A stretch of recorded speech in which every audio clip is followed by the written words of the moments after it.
Hi, it's KCCK's Culture Crawl. I'm Dennis Green, and last week you heard me interview Jim Dreier and Ed East prior to Orquesta Alto Maiz headlining at KCCK's Taste of Jazz. We had a great time. I hope you were there. But if not, you are going to have another chance to catch some great Latin music with Jim Dreier and a special reunion of his University of Iowa Latin Jazz Ensemble, a group that he directed for more than 20 years for a big Cinco de Mayo show at the Opus Concert Cafe for First Friday. So after Ed jumped off the call last week, Jim and I continued, and we talked a little bit for a preview of that gig, which is coming up this Friday. Jim, after an amazing gig at KCCK's Taste of Jazz with Orquesta Alto Maiz, you've got another big one coming up with your other Latin jazz hat. Yeah. Which is the many years that you spent teaching Latin percussion at the University of Iowa. You spent 20 years of fielding the U of I Latin Jazz Band, and you're kind of doing a little bit of a reunion at First Friday coming up on May 5th, which of course also is Cinco de Mayo. Ed contacted me and asked me to put something together for this event, which typically honors everything Latin, even though it's technically a Mexican traditional holiday. But people just recognize it as a time to think about Latin, everything Latin, which in our culture means pretty much everything south of the Rio Grande.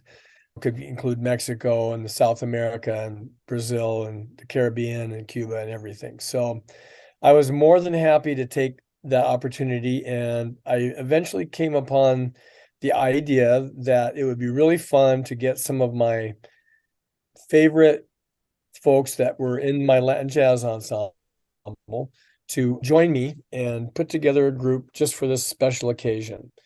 So I put out a little, are you interested email to some of my folks and told them I don't have a huge budget. I'm going to try to get some help where I can to support this, but it's what it is. If you would like to come, it would be awesome. So everybody that I asked agreed to come, and they're coming from Colorado, Indiana, Chicago, Illinois, California, if you can believe that, all over the United States. They're coming to play this one gig at the Opus Concert Cafe on May 5th. And it's the Latin Jazz Ensemble All-Stars. And it's really not a blown up description. These folks are top-notch professionals. They're touring musicians. They're playing on a very high level. They're all professional. They're all out there doing a lot of great things. So I'm really happy about that. And we will be gathering and putting in a big rehearsal and coming in and playing some of the music that has been a part of the Latin Jazz Ensemble for many years. And hopefully we'll have a great crowd and an opportunity to really celebrate that ensemble. As a teacher, of course, the measure of success for you and your program is not how many professional musicians come out of this program, but it also has to feel really good to look out over that big group of students that you taught over the years and see many of them, taking what they learned and applying it at a very high professional level. Yes, it is very satisfying. And I have to say that sometimes it's a music educator that's teaching in a high school somewhere that contacts me and says something like, my time in the Latin Jazz Ensemble has really helped me as I prepare this Latin chart for my band. Or it could be a musician that's out there working, or even someone that isn't even necessarily playing anymore, but the Latin Jazz Ensemble or our Afro-Cuban Drum and Dance Ensemble, which was also a major part of the university experience back in the day. It had a big effect on a lot of people, and they may not even still be musicians, but it impacted their lives. So when I hear about that, I'm extremely gratified by all of that. And what Ed was saying earlier about it's all intertwined, this community of Latin Jazz Ensemble or Latin Jazz enthusiasts in Iowa, because Ed and Bob Washa and Paul Cunliffe, all these people that were involved in Orquesta Alto Maiz were also involved in the Latin Jazz Ensemble. I had Ed as a guest artist many times. Ed came with us to Cuba and was a translator and a part of the faculty.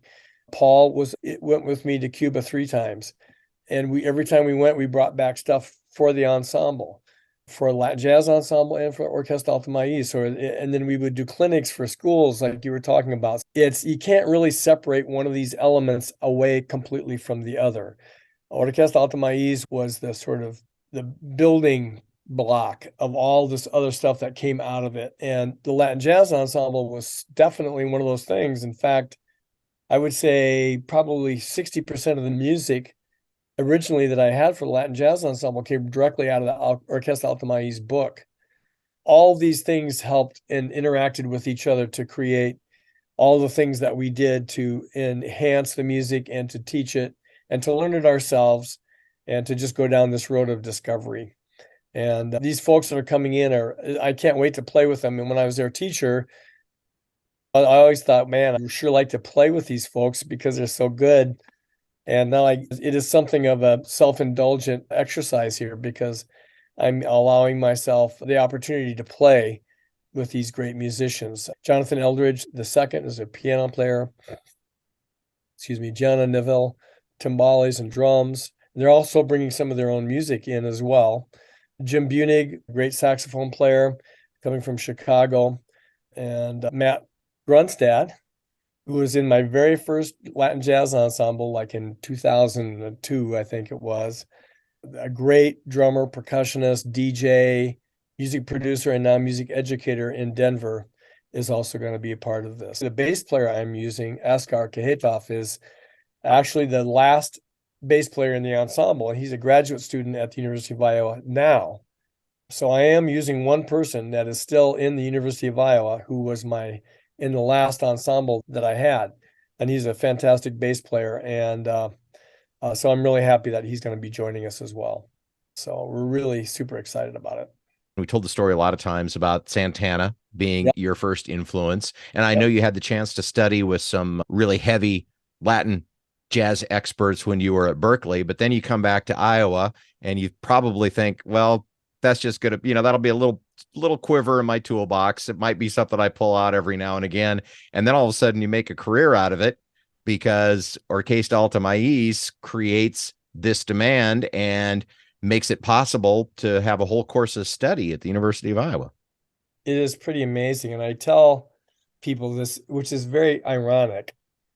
I spent 9 years in Boston and went to Berkeley, and I moved back to Iowa, and I ended up being in an opportunity in Iowa that I never would have had the opportunity to have been in when I was in Boston, because in Boston, there's a large Latino population.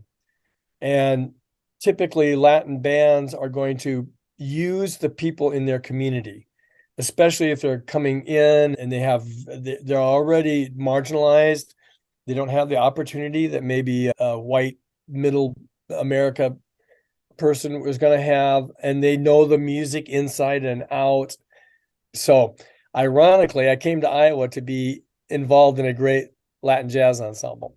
So Bob Washut called me, and he knew that I had an interest in Latin music. And when he started the band, that's when I met Ed, and that's when it all started. And that's when we started this road of discovery for all of us. It's Jim Dreier and his Latin Jazz All-Stars.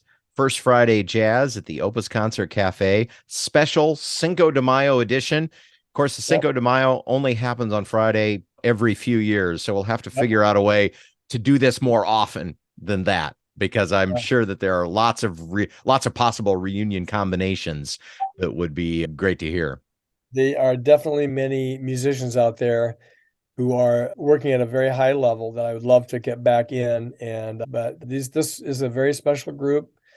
And many of them were working together when they were in the ensemble. So it's going to be a lot of fun and a very special night. And I really appreciate the opportunity that KCCK offers, and the fact that KCCK is such a huge and important part of our musical community. And every opportunity I get, I always want to say to everybody, please support this station. It is way more than just a fantastic radio station. It does more than that. And it's a critical part of our infrastructure of music in this state, in this part of the state especially. So support KCCK, and I want to thank them for all that they've done to support all the work we've done, especially in the Latin jazz side of things. Right back at you, Jim. I'm so excited about this concert coming up, and tickets always go fast for First Friday. Do not assume that you can just show up and get in, because it will probably sell out a few days beforehand. Go thou immediately to artsiowa.com and reserve your tickets now for the big Latin Jazz Ensemble reunion with Jim Dreier coming up on Friday, May 5th. Jim, thanks so much for being with me today. Thank you very much, Dennis. You can hear the Culture Crawl live on the radio many weekdays at 10:30, or download the podcast, watch or listen on your own schedule at kcck.org/culture, or using your favorite podcast player. I'm Dennis Green, and I'll talk to you later.